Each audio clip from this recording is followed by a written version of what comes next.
In the autumn of the year 476, a teenager handed over the most powerful office in the Western world and was told he could keep his allowance. No battle, no siege of the capital. A Germanic general named Odoacer simply decided the title was not worth filling anymore, sent the boy off to a villa on the Bay of Naples with a pension, and that was the end of the Roman Empire in the West. Rome was not murdered. It was worn through. Over 4 centuries, a long line of emperors took an empire built to outlast any single man and treated it as personal property, draining its treasury, cheapening its coins, selling its throne, teaching the army that emperors were things you could make and unmake at will.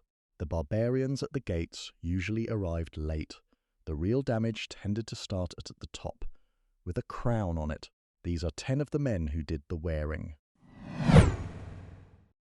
Tiberius died in the spring of 37, leaving the imperial treasury fuller than it had ever been.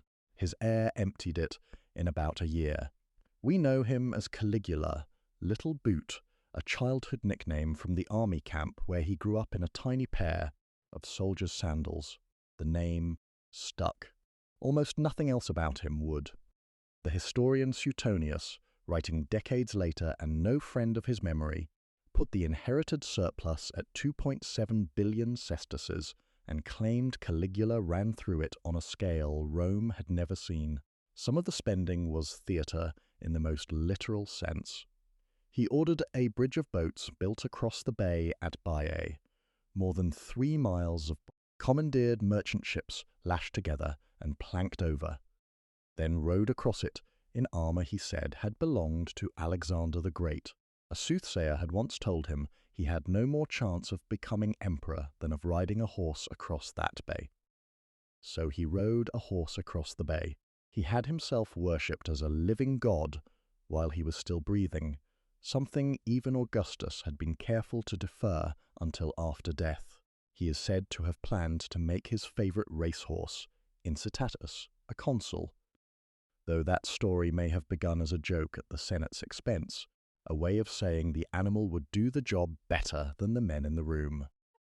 The horse got a marble stall and an ivory manger regardless. He talked about the people he ruled the way a man talks about livestock. Suetonius records him wishing aloud that the Roman people had a single neck so he could cut through all of them at once. What he never grasped was the one rule that actually governed his life. The emperor was guarded by the praetorians, and the praetorians were guarded by nobody. Caligula liked to humiliate his officers. He gave the tribune Cassius Chaerea mocking watchwords to shout in public, jokes about Chaerea's high voice, day after day. In January of the year 41, in a corridor beneath the palace, Chaerea and a group of officers settled the joke with about 30 sword strokes. He was the first Roman emperor murdered by the men paid to keep him alive. He would not be the last, and the lesson outlived him. Most of what people remember about Nero is the fire and the fiddle. The fiddle is impossible. The instrument did not exist yet, and even contemporary rumour that he sang of the fall of Troy while the city burned reaches us through historians who loathed him. The damage he actually did was quieter, and it lasted far longer than any rumour. In the year 64, Nero reduced the silver content and the weight of the denarius, the coin, the entire Roman economy ran on. It was a small adjustment, a little less silver in each coin, a few more coins struck from the same bar of metal, a quiet way to cover the bills without raising a tax anyone would notice. It was also the first time an emperor had deliberately cheapened the Roman currency. Every emperor who followed had the precedent, and most of them used it. The slow bleed that would eventually leave Roman silver coins as little more than washed copper began here, with a man better known for his singing. He was no stranger to closer violence either. In 59, he had his own mother, Agrippina, killed, and when a staged boating accident failed to drown her, he simply sent men to finish the job with clubs. The fire was real. In July of 64, a blaze tore through Rome for the better part of a week and gutted much of the city. Tacitus, the most careful source we have, records the rumour that Nero sang while it burned, and also records that Nero was not even in the city when it started. Needing someone to carry the blame, Nero fixed on Rome's small community of Christians. Tacitus, himself no Christian, describes them being crucified, thrown to dogs, and burned alive to light the imperial gardens at night, and found even a Roman audience sickened by the cruelty. It was the first time the Roman state turned its machinery on Christians at all. What he did with the ashes is what really lasted. He cleared a vast stretch of burned central Rome and built himself a pleasure palace, the Domus Aurea, the Golden House, gardens, an artificial lake, a dining room said to revolve, and a bronze statue of himself over 100 feet tall at the door. When he moved in, Suetonius reports, he said, he could finally begin to live like a human being. The bill came due in 68. The provinces revolted, the legions turned, the Senate declared him an enemy of the state, and Nero, abandoned, hiding in a freedman's villa outside the walls, could not manage his own. Suicide without help. Suetonius gives him a last line as the knife went in, quatis artifex perio. What an artist dies in me. With him died the line of Augustus. No Julio Claudian was left to take the throne, and 4 men fought over it in a single year. The dynasty that built the empire ended with a man who debased its money and praised his own performance on the way out. For 80 years before Commodus, Rome had been run on a remarkable trick. The emperor chose his most capable man, adopted him as a son, and handed the empire to talent rather than blood. Nerva, Trajan, Hadrian, Antoninus Pius, Marcus Aurelius. The line later historians called the 5 good emperors. Marcus Aurelius broke the trick by doing the most natural thing in the world. He had a son of his own. Commodus took sole power in 180 at 18, and the work bored him. He left, governing to a rotation of favourites, and gave his attention to the arena. He fought as a gladiator. Hundreds of times, by his own count, though his opponents carried wooden weapons or were already half dead, and the crowd understood it was watching a performance with a guaranteed ending. Cassius Dio sat in those stands, a senator required to attend and applaud. He describes Commodus beheading an ostrich and waving the head at the senators with a grin, as if to promise they were next, and writes that the men around him chewed laurel leaves to keep from laughing out of pure terror. The performances were not free. Dio says Commodus charged the city 1,000,000 sesterces every time he stepped into the arena, draining the treasury his father had spent a lifetime keeping full. He decided he was Hercules, reborn and dressed for the role, lion skin and club. He renamed the months of the year after his own titles. He renamed the legions after himself. He renamed Rome itself. The city was to be Colonia Commodiana, the colony of Commodus, refounded in his honour. The people who had to survive him reached their limit on the last day of 192. His mistress, Marcia, found her own name on a list of those he meant to execute. The conspirators tried poison first. When Commodus vomited it back up, they sent in his wrestling partner, a man named Narcissus, who strangled him in his bath. His father had spent a life making the empire run on merit, then handed it to the one heir who proved why merit had mattered. The throne stood open again, with no rule left for who should fill it. In the year that followed, 5 men would try. What happened next is the clearest single picture of how far the throne had fallen, because in the spring of 193, it went up for auction. The Praetorian Guard had just murdered the previous emperor, Pertinax, a disciplined old soldier whose mistake was trying to restore discipline. With the most powerful position in the world suddenly empty, and in their hands, the Guard did the obvious thing. They sold it. They announced, more or less openly, that the empire would go to whoever paid the most. two men bid. Sulpicianus, Pertinax's own father-in-law, was already inside the camp making offers. Didius Julianus, a wealthy senator, arrived late and bid from outside the walls, the two of them shouting numbers up at the soldiers, like buyers at a market stall. Julianus won by promising every man in the guard 25,000 sesterces. They opened the gates and proclaimed him emperor. He had bought an empire that did not want him. Crowds jeered him in the streets. The frontier legions refused to recognize a man who had purchased the purple. And one of their generals, Septimius Severus, turned his army toward Italy. After roughly 9 weeks, the same Senate that had confirmed Julianus condemned him to death. Cassius Dio records his last baffled question as the soldier came for him. "But what evil have I done? Whom have I killed?" Nothing, really. That was rather the point. He had paid the going rate and learned the throne was worth exactly what he would not die for. Septimius Severus won the wars that followed and founded a dynasty of his own. On his deathbed, he gave his 2 sons a piece of advice that survives word for word.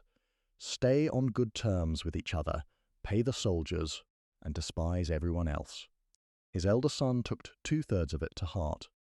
That son ruled as Marcus Aurelius Antoninus, but the army had nicknamed him after the hooded Gallic cloak he liked to wear, and the nickname is the name history kept. Caracalla. He was meant to share power with his younger brother, Geta. He resolved the arrangement inside a year.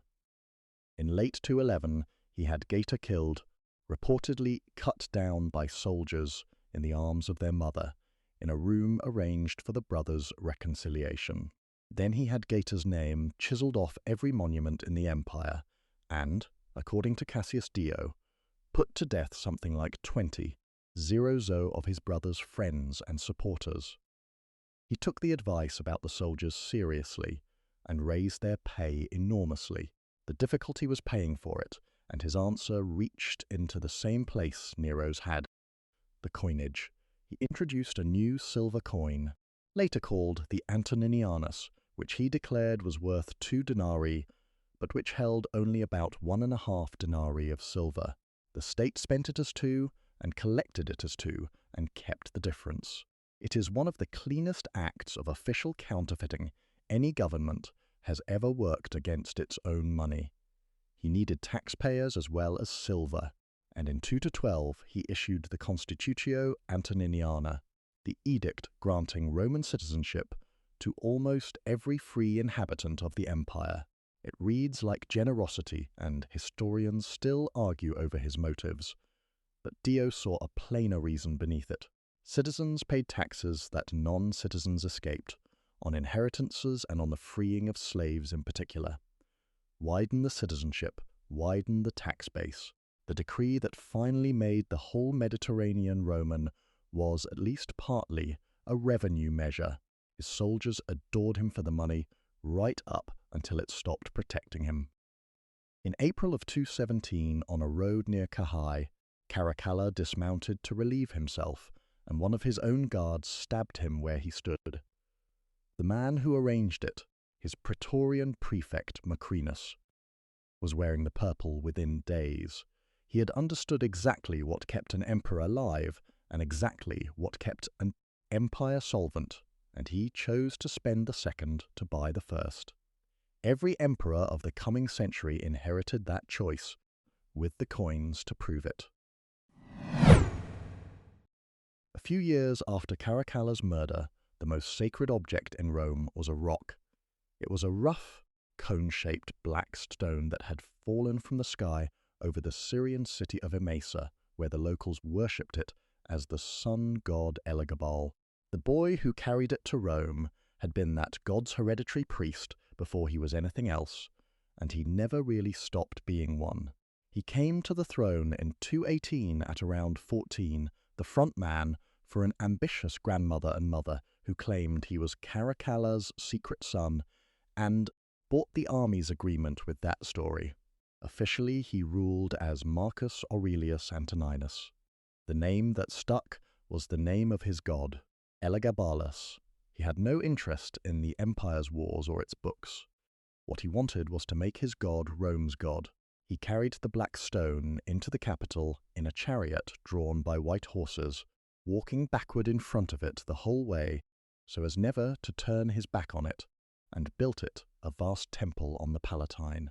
He spent his days on its rites, the dances, the sacrifices, the processions, and left the actual governing to the women of his family. Then he did the thing no Roman had dared. He ranked his Syrian sun god above Jupiter, placed Elagabal at the head of the entire Roman pantheon, and ordered the old gods to take second place. He even staged a divine marriage for the stone, and to supply a human counterpart, he took a Vestal virgin as a wife, a woman sworn under penalty of death to lifelong chastity. Much of what later writers said about his private life comes from Cassius Dio, who despised him, and from the Historia Augusta, a source so unreliable that historians treat its wilder claims as something close to fiction. The lurid stories may be exaggeration or outright invention. The religious revolution was not. That part is solidly attested, and to Romans, it was the true scandal. A teenager from the provinces informing the city that the god who had watched over it for 1,000 years could move down a seat. Even the people who had installed him gave up. His own grandmother switched her support to his quieter cousin, and in March of 222 the Praetorians turned. They killed Elagabalus and his mother together, dragged the bodies through the streets, and threw them into the Tiber so there would be no grave to mark. He was about 18. The empire had endured emperors who bled it and emperors who robbed it. It nearly lost its nerve over one who only wanted to change which god it knelt to. In 235, the army stopped pretending the throne belonged to anyone but itself. The soldiers on the Rhine murdered the last of the Severan emperors and raised up one of their own, a career officer named Maximinus, born somewhere in Thrace to a family with no rank, no senatorial blood, no claim to anything beyond his service record. He was the first Roman emperor who rose entirely from the ranks. He was also the first who never once set foot in the city he ruled. His rise opened a 50-year stretch in which the army would make and unmake emperors almost at will. Later writers, reaching for the Historia Augusta again, turned him into a giant, over 8 feet tall, able to crush stones in his fist and outrun horses. The measurements are almost certainly tall tales. What is real is how he governed, which was as a soldier and nothing else. He spent his whole reign on campaign along the northern frontier, and he paid for it by squeezing everyone behind him. He doubled military pay and then went hunting for the money, taxing provinces to the bone, seizing the funds cities kept for grain and festivals, stripping the gold and silver out of temples to melt down into wages. It bought him an army and lost him everything else. In 238, the province of Africa revolted, and the Senate, sensing its moment, declared for the rebels and against him. What followed was chaotic enough to hold a record. 6 men claimed the title of emperor across those 12 months. Maximinus marched on Italy to crush the revolt and stalled at the walls of Aquileia, which shut its gates and would not open them. The siege dragged on. His soldiers ran short of food outside a city that refused to fall, sickened of a war going nowhere, and made the same calculation the army had made to put him there in the first place. They walked into his tent and killed him, and his son with him, and carried the heads to Rome. He had treated the empire as a supply depot for his wars. The men he spent it all on decided, in the end, that he was not worth missing a meal for. For all the emperors Rome lost to assassins and to its own soldiers, it had never lost one to a foreign enemy. Valerian managed it. He took power in 253 in the worst stretch of that long crisis and split the burden with his son Gallienus, the son holding the west, Valerian taking the east to deal with Persia. The Sassanid king Shapur I had been cutting into Rome's eastern provinces, and in 260 Valerian led an army out to stop him near the city of Edessa. What happened there is recorded not by a Roman trying to soften it, but by Shapur himself. In a long inscription carved into the rock at Naqsh-i-Rostam, the Persian king lists his victories and states flatly that he captured the Roman Emperor Valerian with his own hands. A relief cut into the same cliff shows Shapur on horseback, with a Roman emperor kneeling at the hooves. No Roman emperor had ever been taken alive by an enemy. This one spent the rest of his life a prisoner, died in captivity, and never came home. The Christian writer Lactantius, who had his own reasons to hate Valerian. The emperor had spent his final years persecuting Christians, added details the inscriptions leave out. He wrote that Shapur used the captive as a living footstool, stepping on his back to climb onto his horse, and that when Valerian died, the Persians flayed his skin, dyed it red, and hung it in a temple. Those stories may be propaganda wearing the costume of history, and we cannot confirm them. We do not need them. The plain fact was damage enough. Worse, the disaster did not stay in the east. With his father gone, Gallienus was left holding an empire that began to come apart in his hands. Gaul broke away in the west under its own line of emperors, the eastern city of Palmyra under its own queen, until for a decade there were effectively three Romes that no longer answered to each other. For 3 centuries, the figure of the emperor had been close to untouchable, the living image of Rome itself, beyond the reach of any outside power. After 260, there was a carving in Persia of that image on its knees, and everyone from Gaul to Syria knew the carving told the truth. By the year 410, the empire had been split in two for good, a western half and an eastern half, with separate courts, and the western half was being run, if that is the word for it, by a man named Honorius, from behind the marshes of Ravenna. He had become Western Emperor as a child and never grew into the role. His single most decisive act made everything worse. For years, the West's defense against the Goths had rested on one brilliant general, Stilicho, who held the frontier together and kept the Gothic king Alaric in check by turns of war and bargaining. In 408, persuaded by jealous courtiers that Stilicho was plotting against him, Honorius had him executed. The one man holding back the flood was gone, and Honorius then fumbled every negotiation that might have replaced him. Alaric had been asking for land, grain, and a title, insulted and offered nothing. He brought his army to Rome, and in August of 410 he took it. For 3 days the Visigoths sacked the city. It was the first time in nearly 800 years that Rome had fallen to a foreign enemy, and the news ran through the whole Mediterranean like cold water.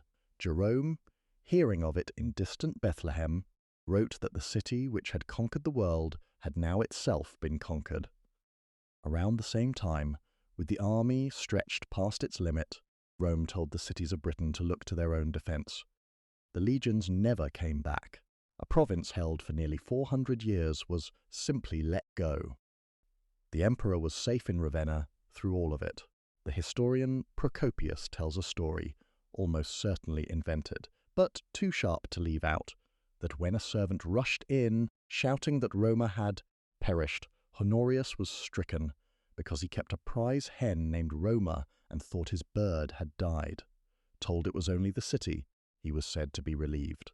The tale is most likely a later jab at how useless the court had become. It stuck because it fit. Rome had fallen for the first time in living memory of the world, and the man wearing its crown was hiding in a swamp, worried about a chicken. The last man to wear the Western crown carried, by pure accident, the 2 heaviest names in Roman history. His first name was Romulus, after the legendary founder who raised the city. His title was Augustus, after the first emperor who built the empire out of it. The whole span of Rome, the beginning and the end, sat in the name of a boy with no real power at all. The Romans, who noticed these things, called him Augustulus, the little Augustus. He was placed on the throne in 475, around the age of 14, by his father Orestes, a general who had once served under Attila the Hun and who ran his son as a puppet. The court in Constantinople never even recognized him. By now, the Western Emperor governed next to nothing, Italy and little more, and even Italy was defended by Germanic soldiers who were beginning to ask what they were getting out of the deal. In 476, they got an answer they did not care for. Their commander, Odoacer, demanded a third of Italy's land for his men. When Orestes refused, the soldiers killed him and turned toward the boy, and then nothing happened. Nothing of the kind Rome's enemies had threatened for centuries. Odoacer did not put the boy to death. He looked at the title of Western Roman Emperor, judged it not worth the trouble of filling, and quietly retired it. He pensioned the child off, granting him an income and a comfortable villa down in Campania on the Bay of Naples, and shipped the imperial regalia east to Constantinople, with word that the West no longer needed an emperor of its own. That was the end of it. No last battle for the city, no final stand on the walls. The Western Roman Empire closed with a 14-year-old being handed a pension and sent to the coast. For 5 centuries the throne had been bled, robbed, auctioned, militarized, and handed to the wrong heirs, until the office itself was worth so little that a single general could abolish it on a whim, and barely anyone looked up. Rome was never murdered. It was worn down to the point where ending it became a clerical matter, and the boy holding the title at the close shared his name with the man who had founded the whole thing and could do nothing about any of it but pack.